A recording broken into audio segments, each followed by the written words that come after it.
A very good morning to you. It's Wednesday, the 2nd of April 2014, and you're watching The Brief on Newsfirst. On our top story for today, Saudi Arabia-based Arab News has reported that at least 20 bodies of Sri Lankan expatriates are lying in mortuaries across the Arab nation.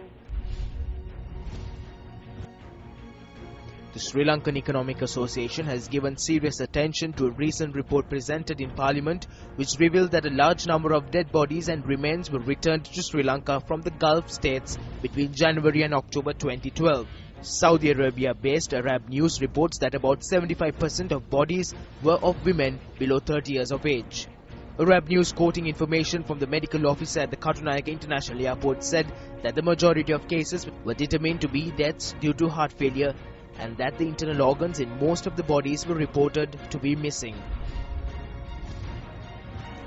Quoting the Sri Lankan Ministry of Defence, Chinese news agency Xinhua has reported that the Sri Lankan government has banned the operation of 16 groups overseas over their alleged links with terrorism.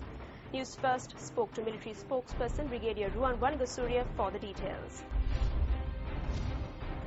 16 organizations, including the Liberation Tigers of Tamil Eelam, which is already a proscribed organization, will fall into this list. The 15 additional organizations have also been included accordingly.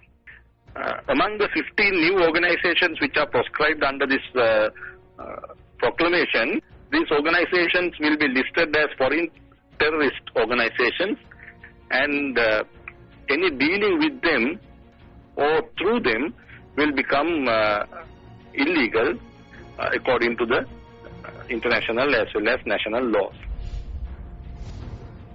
Salinization has made the waters of the Kaluganga unfit for consumption. Salination has occurred in the estuary of the Kaluganga, about 12 kilometers upriver, where the Kepthena Water Purification Center is located. This purification station provides clean drinking water for over 300,000 people residing in Wadua, Kalutara, Payagala, Berola, Alutgama and Bentara. The National Water Supply and Drainage Board says that the salinization of rivers' water has caused the salinity of water supplied to these areas to exceed usual levels. As a result, water is now being supplied to the Kalutara area through Wowsers. The charge sheet pertaining to the assassination of Bharata Lakshman Premachandra was handed over to the defendants of the case at the Colombo Magistrates Court today. 13 persons, including parliamentarian R. Duminda Silva, were named as defendants of the case. Charges were filed against 11 persons in the case pertaining to the assassination of Bharata Lakshman Premachandra. We plead not guilty to the charges. The additional magistrate affirmed that the decision pertaining to the case being referred to the High Courts will be taken up during the next hearing scheduled to be taken up on the 2nd of May. The head of the global trade body of airline operators has recommended that trackers be fit into planes to prevent them from going missing, like flight MH370. We must ensure that this can't happen again by making sure that aircraft can be tracked in real time, so that this can't happen again. That seems to me to be should be the priority objective. But however safe it is, incidents and accidents can still happen, and tragically it has happened on this occasion. And moving on to the cricket field, the West Indies beat Pakistan in their final group encounter of the ICC World T20, progressing into the semi-finals where they will meet Sri Lanka. The lads from the Caribbean forced a total of 166 in their 20 overs, losing 6 wickets, and then proceeded to do an excellent job of defending that total.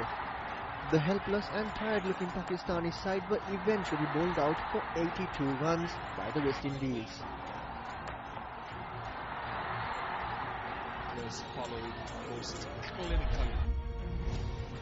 It's now time for today's foreign exchange rates.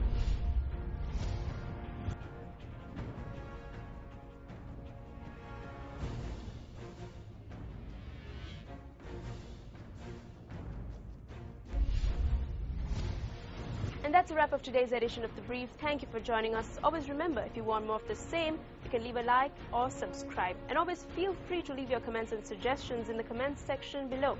For the Newsfirst team, I'm Nicola D'Souza, reminding you to be briefed.